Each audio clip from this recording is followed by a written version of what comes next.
If it's Thursday, a surprise breakthrough for Democrats. Key senators strike a deal with Joe Manchin to spend billions on fighting climate change, reducing prescription drug prices, and more, throwing the White House a much-needed political lifeline ahead of the midterms.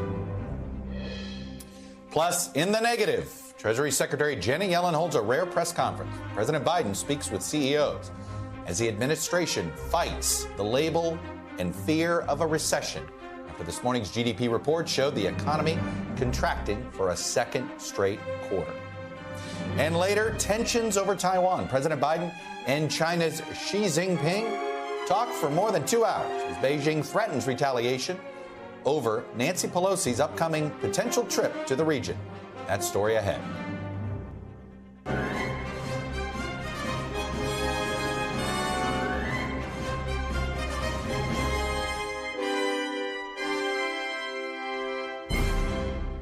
Welcome to Meet the Press Now. I'm Chuck Todd, and we begin with developments in Washington that President Biden and fellow Democrats are hoping could be a turning point for this administration, particularly in an election year.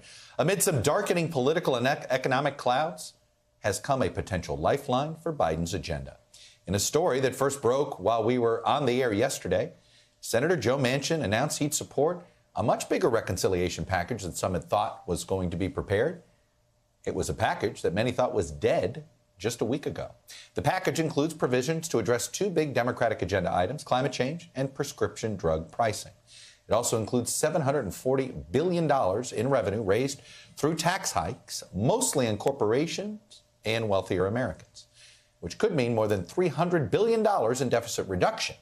Or if you count the CHIPS bill, it would basically be the offset for the cost of that bill. That has Democratic Party leaders branding this deal as an inflation fighting package. Senate Majority Leader Chuck Schumer is urging fellow Democrats to pass the legislation before the Senate's August recess. But today, President Biden touted the deal as an historic agreement for the country. It will be the most important investment, not hyperbole, the most important investment we've ever made in our energy security and developing cost savings and job-creating clean energy solutions for the future. It's a big deal. Also, for the first time in a long time, began to restore fairness to the tax code, by making the largest corporations in America pay their fair share without any new taxes on people making under $400,000 a year. Now, it's worth noting here, this deal, which includes roughly $400 billion in new spending, if you think about it, represents just a fraction of the original $6 trillion spending package that Senate Democrats, led by Bernie Sanders, and even the White House, first wanted more than a year ago. That price tag was slashed at first to $3.5 trillion a few months later. It was slashed again to $1.5 trillion at Joe Manchin's request less than 2 months after that. Now Republicans are attacking the bill's increase in taxes on wealthy earners and corporations, arguing that this isn't the time to raise taxes on anyone, given the other news that happened this morning, because it came as we learned that the GDP fell for a second consecutive quarter. It is normally a signal that many people look at that says we could be either in or headed toward a more sustained economic downturn, or, as many people call it, a recession. Folks, as we said many times, things haven't been going well for this president. It's been 1 year of constant rainstorms for him, if you look at it in some ways. But when things can't get worse, they can only get better. And Democrats hope that perhaps Joe Manchin's surprise announcement is the start of that. It's hard to imagine his polling numbers going lower and maybe some disaffected Democrats come back. Ali Rafa is on Capitol Hill for us here at NBC News. Carol Lee is outside the White House. Also with us is NBC News senior national political reporter Sahil Kapoor and Punchbowl News founder and CEO Anna Palmer. But Ali, let's start with some of the what we're learning today, which is the reaction to this. Democrats seem downright giddy for a bill that I'm guessing 6 months ago they wouldn't have liked. Exactly, Chuck. You know, the reaction to this was sort of shocking. We had Senate Democrats really disappointed with Joe Manchin in the weeks after he turned his back on Build Back Better. We heard some very sharp language from them in the days after he did that. And then you saw the complete reversal of this today when this bill was announced, this bill that was kept very tight, very close to the vest by Senator Manchin and Senate Majority Leader Chuck Schumer. Many senators saying they didn't even know this was being worked on and didn't even even know that it had dropped in their inboxes until the press surprised them yesterday, chasing them around Capitol Hill, asking them their reaction to this bill, and the senators finding out really from us. So you're starting to see the reaction pour in to this legislation. You know, you have Democrats saying that this would be a great thing, obviously, as you can imagine, eager to get this passed, because then they can go home during this August recess and tout this and brag about this as an accomplishment ahead of the midterm elections. And you have Republicans growing more and more frustrated with it, really clinging on to this argument that it would raise taxes and be very bad for businesses, Chuck. Ali, I want to ask you a question about Kyrsten Sinema, but let me put up a quick little bullet point of some of the easy things to describe what's in this bill. There'd be a 15% minimum corporate tax. That is something that they've been trying to work on globally.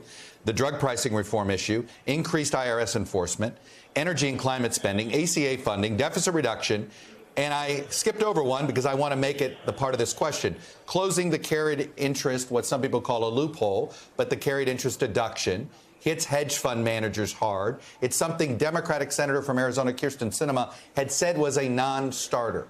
So that seems to be the one piece of mystery we have here, Ali. What have we heard from Senator Sinema today? Yeah, still a huge question mark of where Senator Sinema stands on this. We reached out to her office last night after this, didn't hear back. And even today, one of our producers caught up with her outside the Senate steps here, and it was kind of a no comment, saying her spokesperson telling our producer, rather, that she's still looking over this legislation. And remember, this is becoming more and more of a numbers game. This is going to come down to every single Democratic senator not only being present but voting in favor, putting more and more of a focus on Sinema and where she will likely vote on this. Carol Lee, I've not, it's funny in these stories when a deal like this comes together, there's usually a lot of people that want to insert themselves as being one of the cooks in the kitchen. Hey, I was getting this done. It seems like the White House was not involved in this, were they? And we just don't know it yet? Yeah, look, they're involved in the sense that the president has to sign a bill, and so there was communication about whether, what was in it and that it was going to be acceptable to him. But I think what has happened here, Chuck, is that whatever the Democrats were going to come up with, the president was going to sign. They just wanted a bill, and you went through it. This is the incredibly shrinking legislation, and so he took what he could get, and it's more than they thought they would get. I was in Saudi Arabia with President Biden when Manchin said what he said about climate, and everybody thought it was over, and they were completely deflated. And so this is something where the president feels like he's getting a little momentum. They're ready to pivot to the midterms. There's a very tiny window to get legislation. The president's agenda has completely been diminished, and so he was always going to take whatever he can get. But he even said himself when he was in Saudi Arabia, he was asked by Peter Alexander, about Manchin, and he said, "I'm not talking to him." So it's just been, I think, for a White House that's been very frustrated with what's happening on Capitol Hill. They're just kind of breathing a sigh of relief that they can embrace something that's happening there. Sahil Kapoor, this really is a victory for Chuck Schumer. Look, there was a lot of people who were whispering some unpleasant things, frustrations there. Is this a reaffirmation of his leadership of the Senate Democrats? Well, Chuck, I think just a couple of days ago, a lot of people who were very angry with Chuck Schumer are a little happier with him now. The idea being that this was ultimately his job to get all 50 Senate Democrats on board with a plan. And there was a lot of criticism of Chuck Schumer last year after he had that document from Joe Manchin that said $1.5 trillion. He kept it secret. Our sources tell us that Speaker Pelosi was not happy about that either. But the fact is, Chuck Schumer seems to have gotten Manchin on board with a plan that just 2 days ago seemed extremely unlikely. And Manchin, I don't know what he's been putting in his coffee lately, but he's been so feisty in defense of this plan just this morning, batting back criticisms of the idea that a corporate tax minimum rate of 15% would be bad, almost channeling FDR by saying, come out, I want to know who you are, come forward and tell me, who you are who are not paying your taxes. He's defending other components of this, the energy items, climate change funding, the health care funding. This is something that Joe Manchin is fully embraced now. It's the first time he's put his name on a series of proposals that Chuck Schumer and Democratic leaders support. So it's a rare surprise, a rare positive surprise, let's put it, for Democrats. We've had a lot of negative surprises. And Chuck, being in Los Angeles, I'll point out that Democrats want an argument, need an argument about inflation, Right. something to say, something to tell constituents that they're doing. And around here, their constituents or their lawmakers on the Democratic side, like Katie Porter and Mike Levin, who need an argument. They're in tough swing districts and threatened this fall. This gives them some argument to make that we're doing something about health care and drug prices. Sahil, you've been following these negotiations for over a year. And it's interesting to me, Joe Manchin had said from the beginning he wasn't for all these social safety net ideas in this thing. This is what he wanted it to be. Didn't he end up being a man of his word here? Like, at the end of the day, he supported exactly what he said he was willing to support, and he wasn't willing to. It was the other stuff he was struggling with, and he ended up, I mean, in fairness to him, was he not a man of his word ultimately? I think he can certainly make the argument that he has been, Chuck, given that at least the items he said he wanted to do, tax increases, drug pricing, healthcare, yes, about last year, late last year, around the fall, he soured on the social spending and safety net items. Now, there are Democrats who will come back and say, well, he at least said $1.5 trillion. Why don't they do that? And now the price tag is much lower. That argument will still go on. But the fact is, 2 days ago, progressives thought they were going to get nothing on climate change. Today, they have a $369 billion investment in climate change, which may be their biggest priority of all. So this is likely to pass as long as Manchin holds, as long as Sinema holds on the tax increases. She's likely to be okay with just about everything else in this based on our reporting. It was all in the White House framework last October that she had endorsed. But the carried interest has been a problem for her. Is she going to torpedo that over a $14 billion tax break that affects hedge fund managers and private equity managers? That would be a pretty tough vote to take on the Senate floor. But maybe Senate Democratic leaders won't chance it if she doesn't come around. Anna Palmer, there seems to be a lot of upset Republicans today. And I sort of don't, on one hand, it seems to be they upset that they feel like, hey, the Democrats got a win here. How did we let them get a win? But I don't quite understand they seem to be thinking some word was broken. I don't know who gave them any word.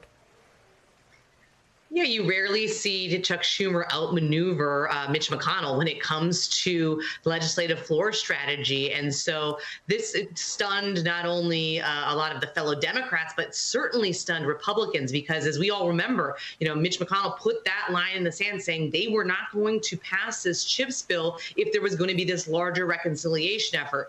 And so what had kind of come forward was a smaller package that Schumer said he was going to do on reconciliation. Mitch McConnell said, okay. Then they had this big CHIPS bill vote that passed. It's been something that we've been covering on a day-to-day basis for months about what was going to happen with that package. And then immediately thereafter, they come out with this big deal. I think McConnell is just very frustrated because there's nothing he can do. There's not a lot of maneuvering. They know that this is going to be a 50-vote passage on this reconciliation package. And all eyes are on Kyrsten Sinema. Mitch McConnell has nothing more to do. They're going to attack on raising taxes, certainly, but their toolbox doesn't have much to do in able to actually torpedo Democrats in this effort.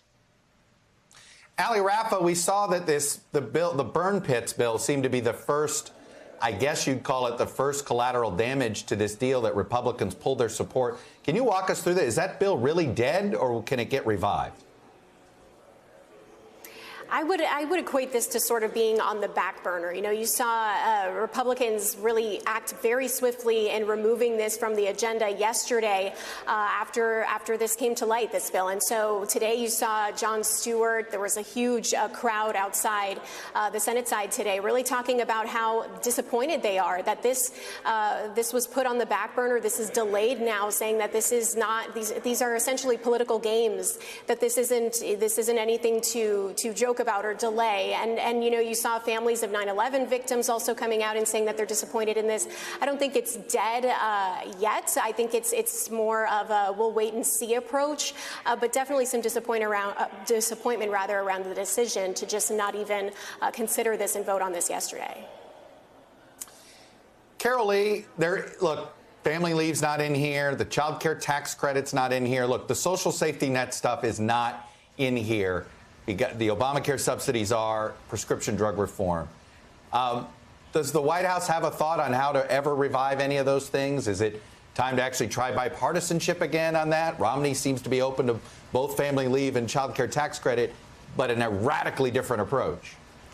Yeah, Chuck, it's a great question. And I think from the White House's perspective, things are just moving into a political space now, and all of that stuff is up in the air, and they're campaigning for the midterms, and there's a lot of thinking going on about what happens after the midterms, and there's obviously going to be a lame duck session and then a new Congress. So there's a lot of that is still in flux. And to your question, though, the president had promised a lot of those things.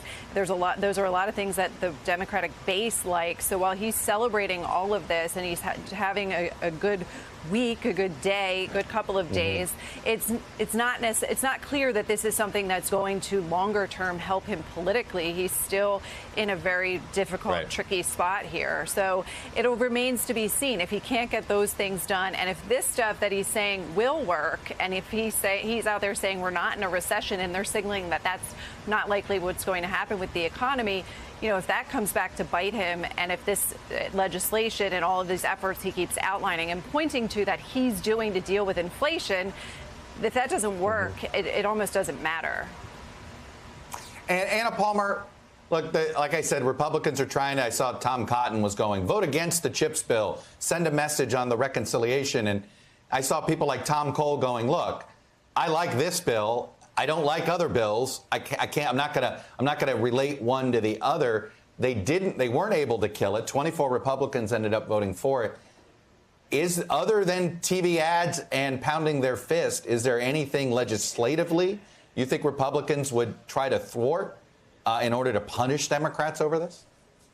I mean, you just were talking about that veterans bill, right? I think that is some of the collateral damage that you're seeing in the short term around what Republicans can kind of do. But we are heading into, this August stretch. The time is very short between how much Congress is actually in between now and that midterm election. Government funding, it's hard to see Republicans hold that hostage in retribution to Democrats taking up this reconciliation package. There's just not a lot of things that they are going to be able to kind of hold up at this point. I think the bigger question is when will they get over it, besides just using this really as a campaign tactic? That's going to be the real question. And what's been interesting is really the Democrats in the House that had been potentially saying they weren't going to vote for this kind of a package without SALT, provisions and other provisions. Democrats are really coalescing here in a way that we haven't seen in recent weeks, where they seem ready to pass whatever can get past the Senate. The House, it's going to be tight with 3, votes, but they seem very ready to move that in that direction. When you're dying of thirst, any little bit of liquid will quench it there. I think in an odd way, it's uniting Democrats. And you could say this, Republicans are very comfortable running against raising taxes. That's something that unites their party. So maybe oddly enough, this thing unites both parties after being so divided. Thank you all for getting us started. Coming up, the summer rush. Lawmakers are getting ready to head out after this surprise deal with Joe Manchin as the clock ticks to November. We'll have more on the high-stakes negotiations and what it actually could mean for the midterms next. Plus, President Biden's first phone call with Xi Jinping in months, lasts more than 2 hours, as China ratchets up military activity around Taiwan. They're not happy that Nancy Pelosi may be headed to that island. You're watching Meet the Press now.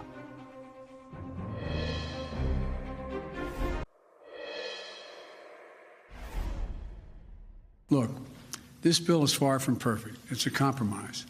But it's often how progress is made, by compromises. Welcome back. The Manchin-Schumer deal may be far from perfect, in the words of the president, but it may salvage some of the president's agenda, give Democrats a much-needed boost heading into the November midterms. In fact, you could argue some of the most recent losses in his poll rating were actually coming from soft Democrats. So joining me now, Symone Sanders, former senior advisor to Vice President Kamala Harris. She's host of Symone on our sister cable channel, MSNBC. And Stephen Hayes is the editor and CEO of The Dispatch. So, Symone, I'm going to start with you because you were on the other side of these conversations trying to advocate and see this coming. Be honest. Did you see this coming?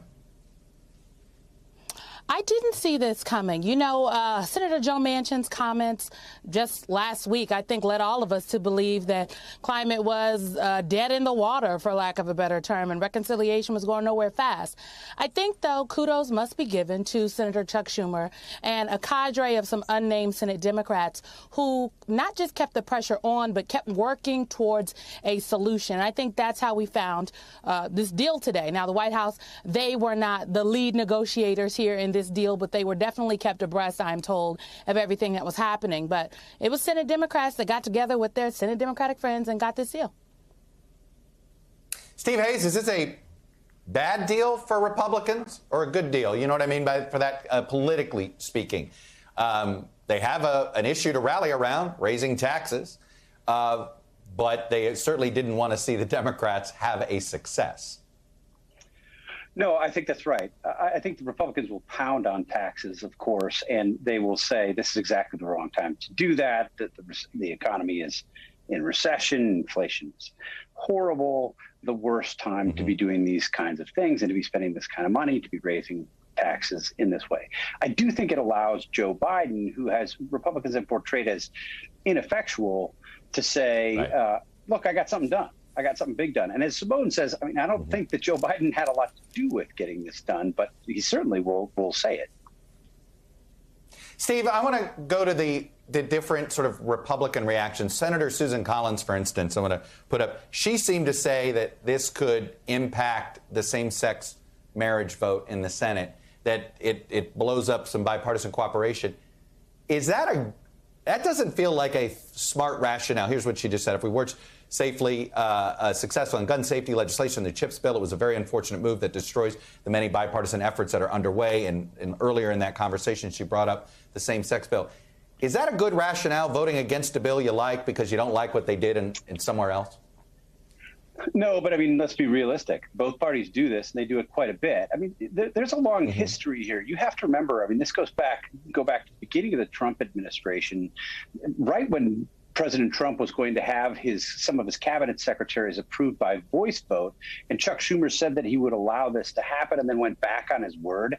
You had, I remember writing a piece for the Weekly Standard back at the time, and you had people like John Cornyn and others who normally are, I think, contributors to sort of bipartisanship on Capitol Hill, saying, like, everything's different now. Like this, we don't trust him, we can't trust him, and everything's different. And you fast forward 5 years and you see this kind of a maneuver, it certainly will heighten Republican cynicism about Chuck Schumer.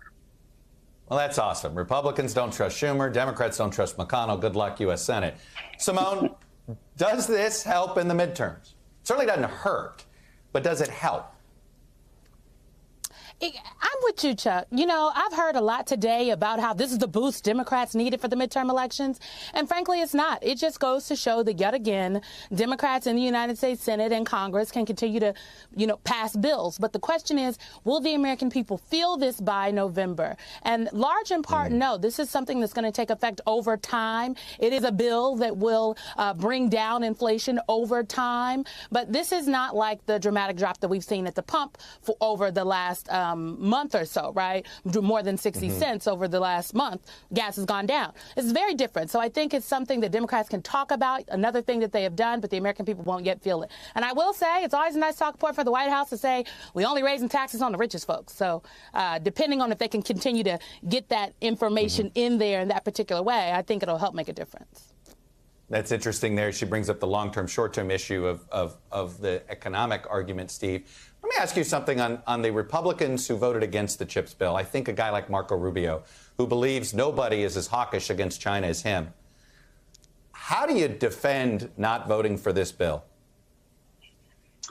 I mean, it's an interesting question because there's certainly the question of corporate welfare. And whether the CHIPS bill could be defined broadly as corporate welfare. I think if you're somebody like Marco Rubio, who has been sounding the alarm on China for as long as he has and for as aggressively as he has, you think that he would come to the point where he says, look, yes, maybe there's some corporate welfare. Yes, maybe some of these corporations asking for our help didn't behave in the best possible way. But really, if this helps us, reframe the relationship with China and bring some of this back home, it's worth doing.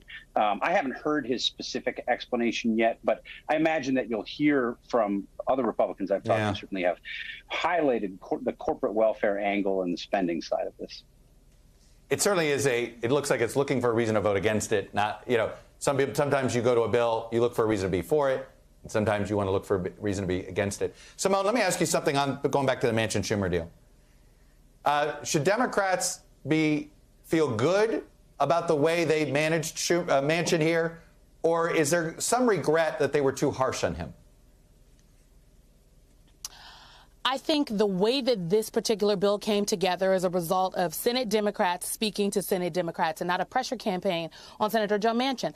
I don't think it's particularly helpful to single out Democratic senators that are not, quote unquote, lock in step with pieces of the base. I think it's hurtful because then it fosters conversation about Democrats that aren't necessarily with us, and we need to oust those folks.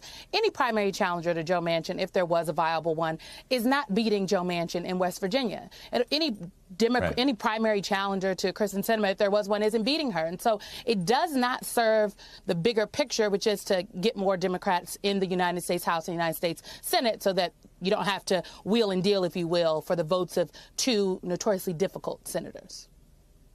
You know, Steve, before this deal broke, you might have made an argument that, boy, both parties are a bit divided right now. They've got members of their own party upset with their own leadership. Well, suddenly the Democrats have something to rally around. Does this make the Republicans look like the more divided party now? Yeah, I mean, it probably does. I mean, I think the Democrats' problems are deeper than this bill can solve, certainly. I mean, if you look at the polling on Joe Biden, his popularity, and the number of Democrats who want him to run for re-election, there are some deep-seated issues there, and Joe Biden is unpopular generally. But yeah, this, I think, will highlight some of the Republican divisions, not just in the Senate, but going well beyond this. I mean, you still have, if you look at the New York Times Siena poll of a couple of weeks ago, you have Republicans, now 16% of Republicans who say they won't vote for Donald Trump. This is not going to make that go away, certainly. That's for sure. And Symone, final question for you. You think the White House should be litigating the definition of recession right now or not? Well, Chuck, this is what I do think. I think that the fact that the White House did not roll over on the definition of recession means that the rest of us are out here talking about the debate around the semantics of this one word. Right. Had the White House just gone with the wind and said, OK, fine, we're just going to let them go with recession, then I think the American people who already feel very unsettled with what is happening in some pieces of the economy, other pieces, they feel good, right? Folks are switching jobs, wages are up. It would be worse than it is right now. So I think they did the right thing in fighting it, because now there's confusion. And young people in my group chats are saying, well, are we in a recession or are we not? I don't know. I just want to know if I can buy a house. So I think they live to fight another day on this front. That's an interesting way to look at it. If you've created enough confusion there, then maybe at least you live to fight another day. Symone, Sanders, Stephen Hayes, what a terrific discussion and some honest assessments of both sides from both of you. Thank you. Up next, butting heads with Beijing. President Biden speaks to China's leader amid some renewed tensions over Taiwan. Are worries about what China may do warranted? Watch him Meet the Press now.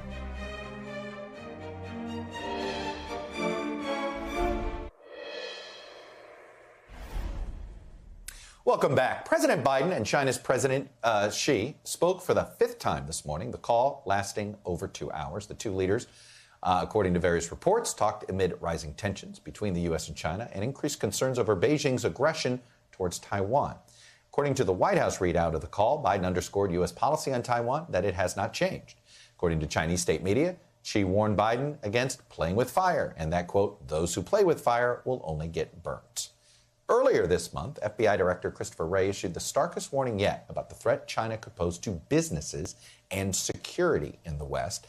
And Chairman of the Joint Chiefs, Mark Milley, while in the Indo-Pacific this week, said China's military has become significantly more aggressive over the past 5 years. All of this comes as Nancy Pelosi reportedly prepares for a trip to Taiwan, despite pushback, publicly at least, from the White House. Just last week, President Biden told reporters that U.S. military officials did not believe it was a good idea for the speaker to visit Taiwan. China has also expressed their own opposition to the speaker's visit, threatening both publicly and privately to retaliate. But in a rare act of bipartisanship, lawmakers on both sides of the aisle are urging Pelosi to push ahead with her visit to the island. She would be the most senior U.S. lawmaker to visit since Newt Gingrich in 1997. So I'm joined now by Bonny Lin, director of the China Power Project of the Center for Strategic and International Studies. By the way, she participated in our Taiwan war games scenario on Meet the Press Reports, and I implore you to go take a look at that. Bonny, I want to start our conversation because I'm trying to understand this, what I'd call selective outrage about Speaker Pelosi's potential visit to Taiwan. I'm going to put on screen, we believe this is mostly comprehensive. We may have missed a name or two. These are all the elected American officials who have visited Taiwan just in the past 2 years. Rick Scott, who's in Republican leadership, Tammy Duckworth, Democrat from Illinois. You see these senators here. Bob Menendez, a committee chairman. Rob Portman, Ben Sass, Congressman Ronnie Jackson there in April. We can keep going. You see my point here. Why is Speaker Pelosi's visit somehow this much more irritating to China than all of those senators and members of Congress that have visited in the last 2 years? Chuck, thank you again for inviting me. It's great to join you again. So I think one of the main reasons why the Pelosi visit is much more irritating for China is because they view her as a third in line. And compared to what you mentioned earlier, the 1997 visit by Speaker Gingrich to Taiwan, she's also the same party as President Biden. But perhaps more importantly, China is frustrated with exactly what you mentioned, the large number of, from their perspective, actions that the United States, including U.S. congressional leaders, actions they've taken to support Taiwan. And China wants to use Speaker Pelosi's potential visit to make a case that the United States and Taiwan need to stop what they view as incremental salami slicing of the status quo. Bonnie, at this point, though, considering how high profile this dispute has become, there's no way Speaker Pelosi cannot go, right? And I would note that if you look very carefully at the readout from the Chinese side, you're also seeing that she is under quite a bit of pressure. So you flagged the portion of the readout that said that those who play with fire will get burnt. I actually think the clause before that is very important. So he says you cannot go against the will of the people. So basically he's saying he cannot go against the will of the 1.4 billion Chinese people who are very angry about this. So he's basically portraying in this readout that China also can't back down, and China will need to be relatively firm in its response. What is a realistic response from China? What should the United States prepare for? I think that's the really hard question, because the key question here is China just responding to a visit by Pelosi, or is China responding to the range of activities that you listed for some of them, for example, that China opposes, the activities, the pattern of activities, the series of activities the United States and Taiwan has taken from Chinese perspective. So some of the speculation that we've seen Chinese experts float is that China could fly military aircraft to accompany Pelosi's plane and go into Taiwan's airspace and basically normalize that behavior moving forward. We've also seen speculation that China could conduct a drill and declare no-fly zone over Taiwan. China can conduct a military exercise east of Taiwan. There are also economic and other measures that have been discussed on the Chinese side, but they're a little bit less escalatory than some of the military measures I just mentioned. Well, Bonnie, as I noted, you're such an expert that you were there to try to sort of predict how China would do things in our scenario. How aggressive do you expect them to get? You just outlined some very aggressive scenarios. The fighter jets, accompanying Pelosi's plane would be quite startling. Declaring a no-fly zone, that could easily trigger a retaliation from Taiwan, could it not? That is correct. I would just note that we do think that China will, or rather, I personally believe that China will escalate. But going back to our war game, I don't think China is going to invade Taiwan. I don't think China is going to attack Speaker Pelosi's plane or engage any kinetic attacks against Taiwan. So the question is, what form of escalation above what they're currently doing, but below that is acceptable for China? And that's where I think there's a lot of moving parts and there's a lot of space for China to be more escalatory. Now, is there anything the U.S. could do, if somehow the U.S. got rid of the tariffs, not pulling Pelosi back, is that a part of the conversation, or is Taiwan such a sort of, is there blinders on there with Xi that, it's non-negotiable? So from China's perspective, the tariffs are nowhere close to as important as Taiwan for Xi Jinping. But what is somewhat positive from the Chinese readout, if you can say anything from there is positive, is that Xi did mention, the Chinese side mentioned that in the readout, President Biden affirmed the U.S. one China policy has not changed, and the United States does not support Taiwan independence. That at least is a message that China is sending to its domestic population, perhaps saying that if Pelosi goes, this does not mean the Biden administration has changed its policy. Well, let's see if that is enough for China to hang its hat on. Bonny Lin, really appreciate you providing your expertise and insight into this topic. Thank you. Good to see you. Thank you. After the break, a substantial proposal. The U.S. offers an imprisoned Russian arms dealer known as the Merchant of Death in exchange for 2 Americans, Britney Griner and Paul Whelan, despite the objection of some Justice Department officials. We're going to have the latest on this story and whether the Russians are going to take the deal.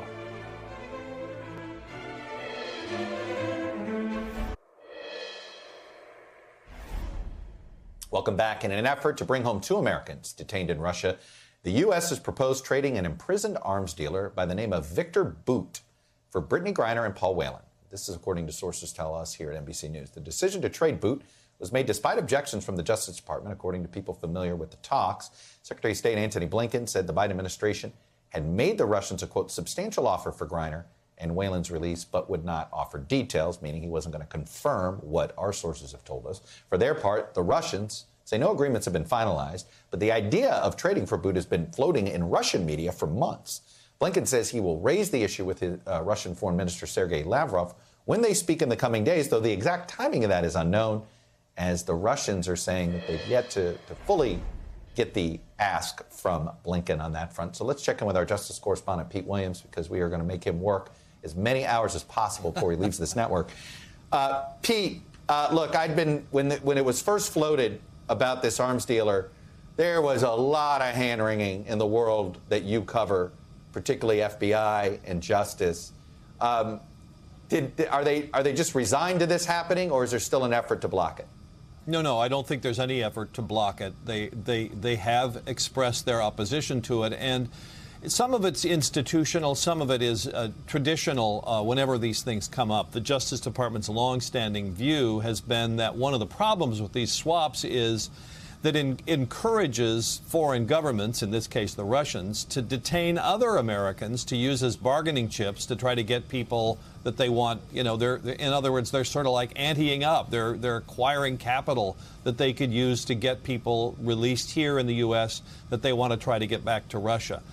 The second objection that they raised, I'm told, in this specific case is that it implies some sort of equivalency between, on the one hand, Victor Bout, who was legitimately, they say, tried and convicted fair and square in a federal court, and on the other hand, the 2 Americans who were not subjected to a fair judicial process, despite the fact that there is a trial of sorts that's going on now in Russia.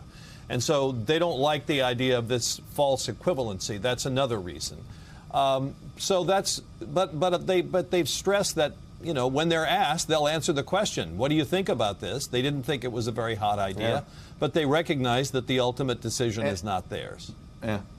And Pete, I thought it was interesting when I read about the judge who presided over Bout's trial, who the judge said the mandatory minimum of 25 years the judge thought was too much anyway. Did that make it easier for the Biden administration to go along with it?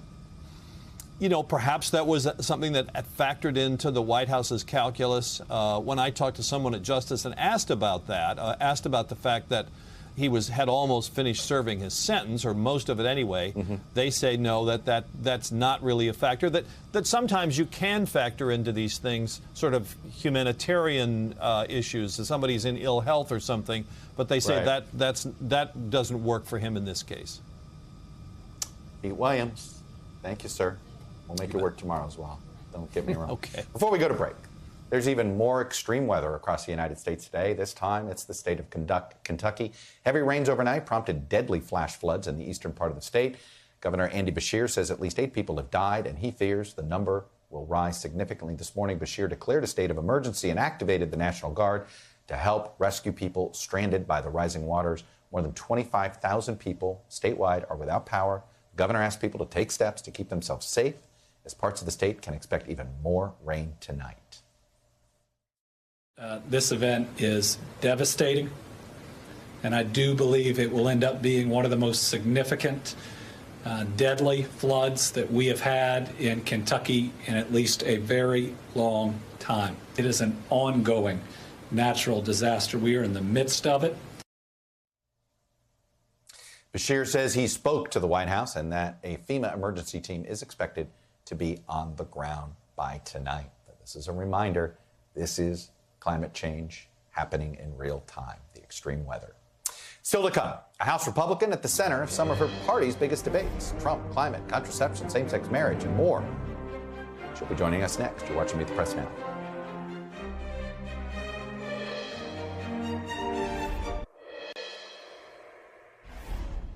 Welcome back. As we reported at the top of today's show, Democrats are moving forward with their new spending bill, one that they're intending to pass without Republican votes. But even in these highly partisan times, there are still some signs of life for bipartisanship on Capitol Hill. Arguably, some of the larger bills that have passed have been bipartisan. 24 Republicans crossed the aisle today in the last hour to vote for the CHIPS Plus Act, which is now heading to President Biden for his signature. Last week, 8 House Republicans crossed the aisle to vote in favor of the Right to Contraception Act.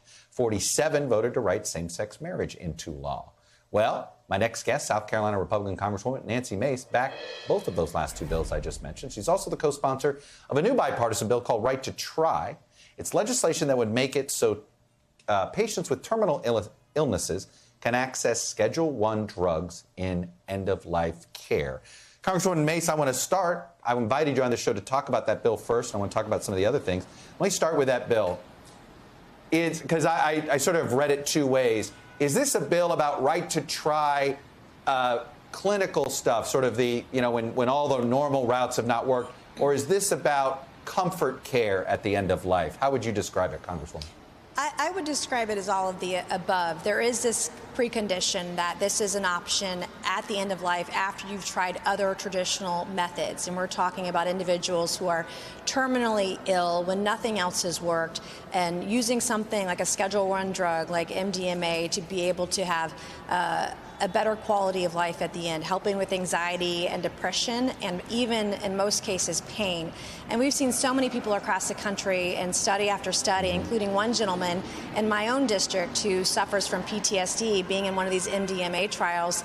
And after a few trials, he's now totally healed from his PTSD. It's had some enormous successes in some of these clinical trials. Look, some people want to participate in clinical trials, but there's actually some cost issues, or maybe their insurance company won't do it, or maybe the rules of the clinical trial make them travel and they can't afford to do that. Is there anything in this bill to help out people who maybe don't have the means to, because some of these trials, you have to be in the location, right? And maybe so is there anything in the bill that would deal with that?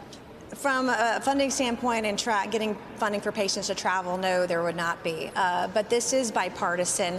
You have Senator Rand Paul, Senator Cory Booker, Congressman Blumenauer, and myself in the House, all of us working together to push this forward in a bipartisan way.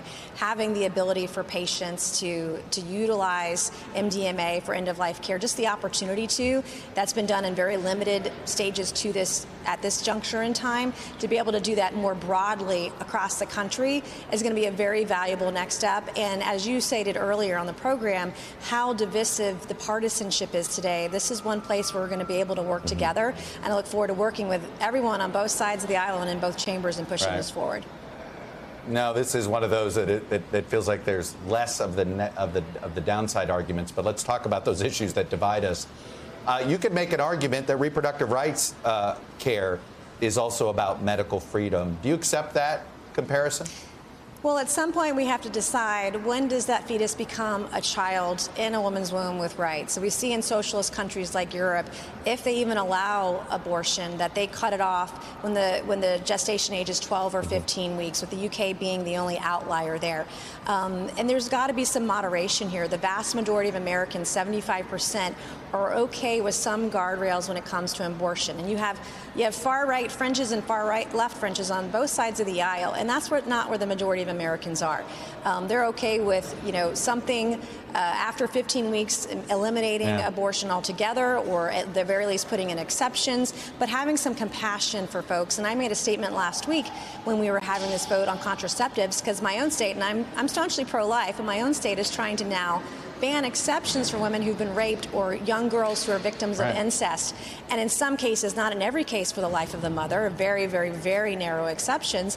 That's not acceptable. And that's not acceptable to the vast majority of Americans. You brought up public opinion here.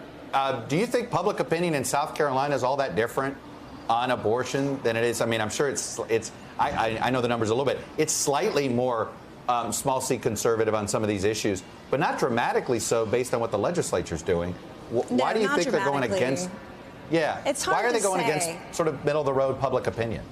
Well, you see that, in both sides of the aisle, people are afraid of the base. You just saw me get through a really gnarly primary a few weeks ago.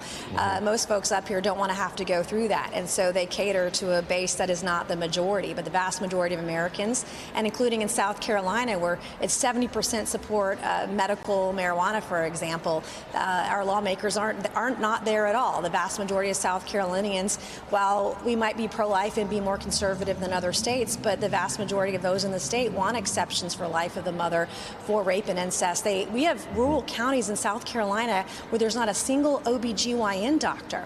I mean, how is a woman supposed to get birth control or birth control devices when there's no OB/GYN anywhere near where she lives? And so if we're going to ban abortion, we certainly have to make sure women have access to contraceptives, that they can get it over the counter, that they can get whatever that they need to ensure that the propensity for needing to have or wanting to have an abortion is greatly reduced. So that's the very minimum we should be doing right now in this country, particularly in this debate. When there are two sides, you've got the far left, they want it for any reason up until birth. The far right wants no exception. So we've got to come somewhere in the middle. Do you, what did you learn from your successful primary? I say this, you seem to be acting as if you feel liberated, but I'm curious if that's your feeling. What did you take away from the primary if it's not that? It was one of the hardest things I've ever been through, minus being a knob at the Citadel back in 1996. It was hard on my family. My kids were attacked in the press. But it is liberating. It is freeing to know that I can be real, I can be my authentic self, and I can win, because that authenticity in America today is why so many people don't trust Congress, because the lack of truth, the lack of honesty, the lack of authenticity in all of politics at the federal, state, and local level. I just showed you can be exactly who you are. You can work hard, have a dream, and be successful. I mean, I dropped out of school when I was 17. I was a Waffle House waitress before I went anywhere else. And here I'm in the halls of Congress today and trying to just work hard for the people. And that's what they want today. They don't want performative art. They don't want members of Congress to be social media influencers. They want us to work and work hard for them. You know, you were targeted because you thought that there should be a bipartisan investigation January 6th. I know the committee that's there is not what the version you were supporting at the time. But what do you make of what you've learned from the January 6th committee, and do you find it to be a legitimate investigation?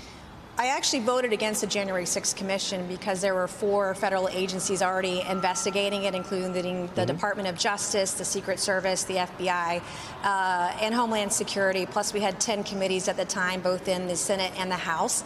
I wanted those investigations to conclude.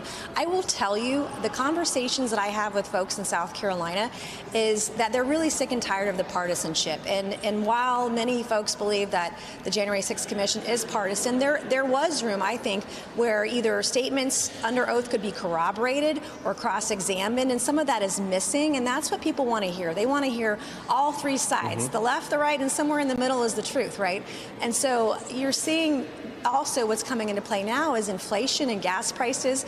I talked to a lot of people about how much it costs to fill their car. Kids are getting ready to go back to school, and parents have to make decisions. I talked to a mom yesterday who tries to spend, $200 on clothing for her kids, but now that money's got to go to gas. And so people are making really tough decisions right now, and that's where our focus should be in the state of South Carolina and across the country. Okay, I see where you pivoted that question. I'm impressed to watch you as a practitioner there. But what's come out of the January 6th committee? Do you think it's made Donald Trump less less qualified to ever hold federal office? I think when you see the candidates come forward for 2024 on both sides of the aisle, I think you're going to see a really deep bench, not just for Republicans, but for Democrats, too. People are really fed up with what they're seeing in this country, and somebody's got to come forward as a leader to get us out of this mess. All right, Congresswoman Nancy Mace, a Republican. From South Carolina, mostly Charleston, South Carolina. Appreciate you coming on and sharing your perspective with us. I'll be back tomorrow with more Meet the Press Now. We're running a little bit late. My apologies to my friend Hallie Jackson, but her show starts right now. Thanks for watching our YouTube channel. Follow today's top stories and breaking news by downloading the NBC News app.